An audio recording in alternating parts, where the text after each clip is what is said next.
Hello fellow brawlers, I'm KairosTime and it is time for my best tips to pushing trophies without just saying get good. Now obviously guys, you're gonna get better at the game as you play it more and as you gain more practice, and I've already given some tips in previous videos that will help you get better at the game. Not to mention, I'm planning on releasing more videos with more tips to help you improve your skill, so don't forget to subscribe for that. Now I've been pushing each of my brawlers to 600, sometimes 700 trophies each season, and I've done that mostly playing with random players. Along the way guys, I found a few tips beyond improving skill that are foolproof ways to help you guys actually win more matches, basically through manipulating a few game mechanics. And these tips will help anyone that watches this video gain more trophies. If you don't believe me, just watch and put them to the test. Let's go and start off with tip number one, the one that I think is going to be the biggest boost to your trophy counts, and that is to play the best brawlers for every map and trophy range. Now I know what you're thinking guys. Yo Kairos, that's easier said than done, man. Sorry noob time, it's really not. You guys may already know that I've partnered with Brawl Stats to help you do just that, but we're not just talking about my recommended brawlers for every map, okay? We're talking about the actual stats to show you the best brawlers for every map based off of current win rates for the game. Basically, Brawl Stars has given Brawl Stats access to their API, which allows them to get this data for you. You can download the app for iOS or Android, or you can just go to brawlstats.com and it will show you the best brawlers for your specific trophy counts.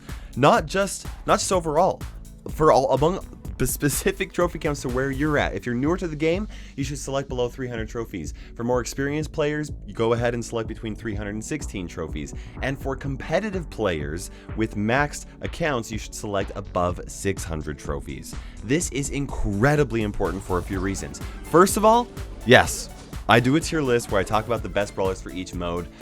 And you know, there's a lot of value in understanding the entire meta as it is, but a lot of the times the map is more important than the actual mode that you're playing, and these stats are specific to the map that is currently active. Second, the meta changes a lot as players get better with certain brawlers. One example is Shelly, who is one of the best brawlers in any map and in every mode in lower trophy ranges. But as you climb higher, people get better at playing counters to Shelly, and she goes from being one of the best brawlers to one of the worst brawlers. Once again, very important to select that correct trophy range. Lastly, some brawlers are simply much better and easier to push after you have them maxed out with their star power. Switching to above 600 trophies when you're actually looking at the win rates will show you which brawlers are the best for the meta with maxed brawlers, which can be totally different if you don't have all the star powers for your brawlers. But wait, there's more. Okay, no, seriously, like, I am partnering with them. My goal isn't to sell this to you. I'm just saying this is like the best thing, okay? If you are playing with your friends or your clubmates, Brawl Stats also includes the top comps for each map. Once again, based off of actual win rates, so you know that you are playing the best brawlers for that map. I literally do this every day whenever I play Brawl Stars. I pull up Brawl Stats, I look at the maps, and I select the best brawlers. And I can promise you that doing this will help you push trophies so much easier. If I'm being completely honest, honestly, it kind of feels like cheating. Like, it's insane. Now guys, tip number two is to abuse the matchmaking system.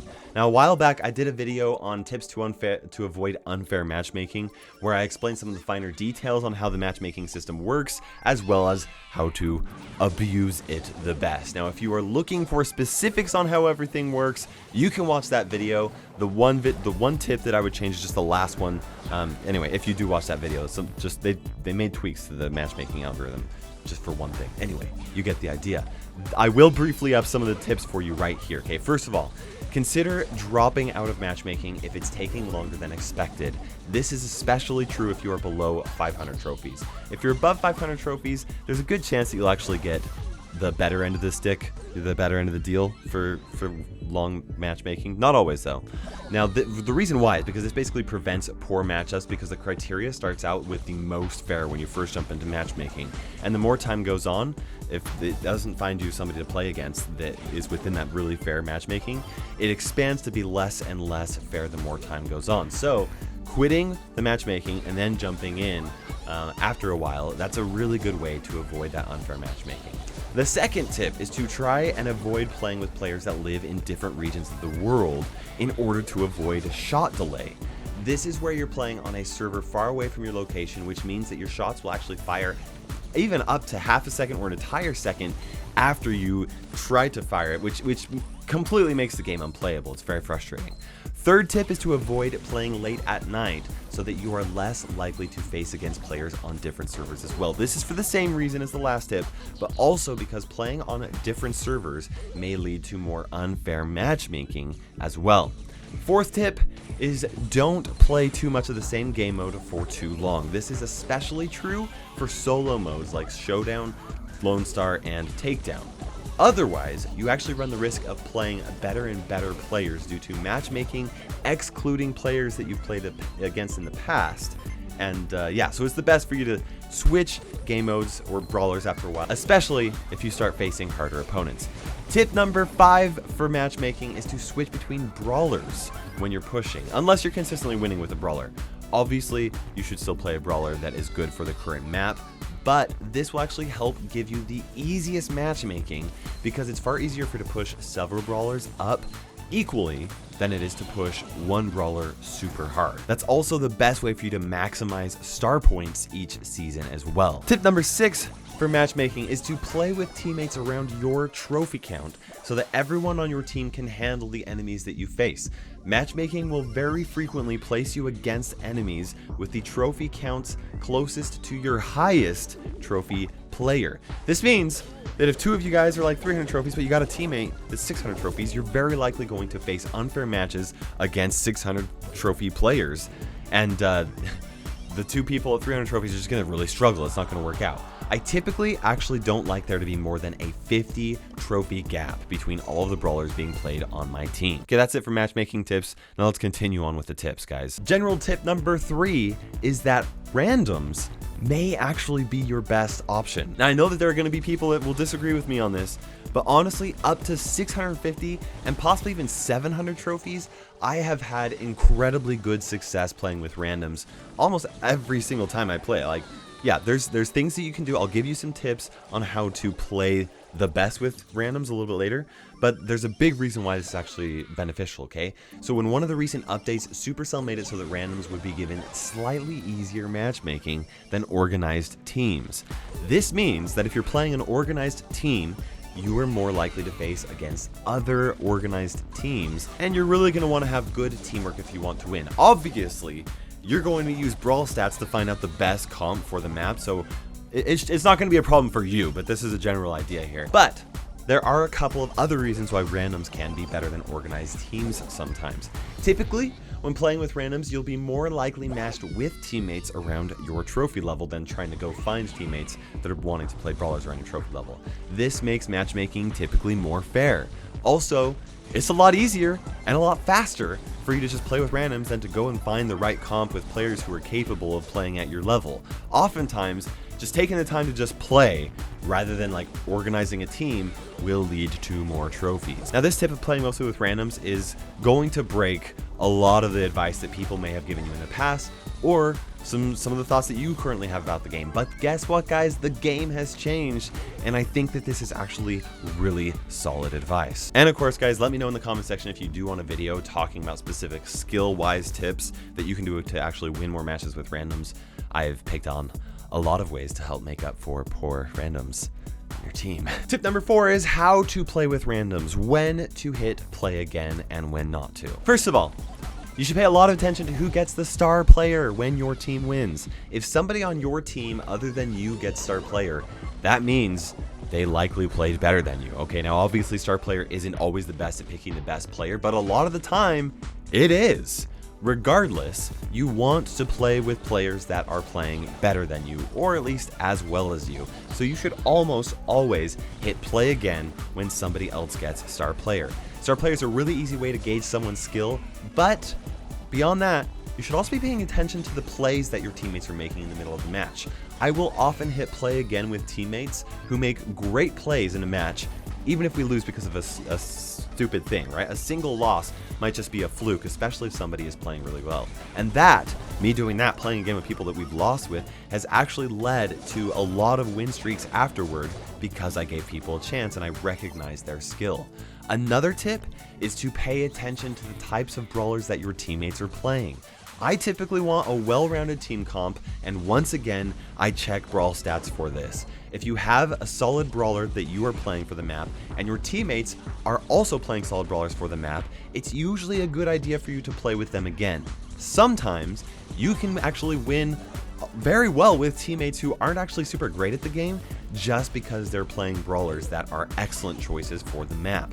As such, you should absolutely hit play again when you find players who are playing brawlers that are a solid choice for the map. Now with that said, another tip I have is that if you ever see a big trophy discrepancy, I actually won't normally hit play again because I want our trophy counts to be as similar as possible. I'm fine once again with a difference of about 50 trophies, but anything larger than that and I'll not hit play again unless everyone on the team seems to be pulling their own weight. Now another thing I pay attention to is the power level of my teammates. Now Brawl Stars is definitely better than a lot of mobile games as far as the pay to win advantage is concerned. By that, I mean that you can still win with lower power level brawlers because you have more skill than your opponents. I definitely think that skill is more important than power level, but it's still important to consider not playing again with somebody because their brawler is significantly underleveled if they are not pulling their own weight. If they are underleveled and they're still playing super well, they're getting star player, they're playing as well as you, they're handling their opponents, you should definitely play with them some more. But if they are underleveled, you might want to weigh that against them a little bit more. The biggest time when power level is actually important though is between levels 9 and 10. And obviously that's because star powers can be a game changer when it comes to playing with randoms. Tip number 5 is a quick one. Don't give up when you are on a losing streak. If you are on a loss streak, the matchmaking algorithm will actually put you up against other players that are also on a loss streak. So the more you lose, the more likely you are to face somebody else that's also having a hard time, and eventually you should come out on top with a victory, and then you should take a break. But don't let your loss streak go to waste by quitting early, guys. Get at least that one victory and end it on a high note, and then be done, because tip number 6 is to know when to quit. Now, we've all had those times when we're playing with our emotions more than we're playing with our head, right? We're getting frustrated, we're getting angry, we're getting sad, we're getting ragey. If you find yourself tilted, you're more likely to keep losing. So after you grab that one win after that loss streak, I highly recommend taking a break. Now this is more than just an emotional decision as well. There's an actual logical reason why you should do this. The more you play, the more the matchmaking tries to avoid placing you against people that you've already played against. So the more fair matches you've had, the longer you play, the more likely you're going to get unfair matchmaking. This isn't a huge impact on 3v3 matches as much as it is on solo modes. Okay, in solo modes, I highly recommend switching between modes whenever you're wanting to push for a long time, and also switching between brawlers will help you as well. Tip number 7, guys, believe it or not, is spin to win. No, I'm not talking about teaming in Showdown. I'm also not talking about giving your opponents the BM, right? No, we have good manners. We have the GMs on this channel, right? Both of those things ruin the game for everybody else who is playing. I'm talking about spinning to boost the morale of your teammates. There's not a lot of ways that you can communicate with your teammates, but just if you see your teammate make an awesome play, celebrate that victory with a quick little spin, right? It shows your teammates that you're paying attention to them, you recognize their skill, and it makes them more likely to want to play better and more likely to play again with you later on.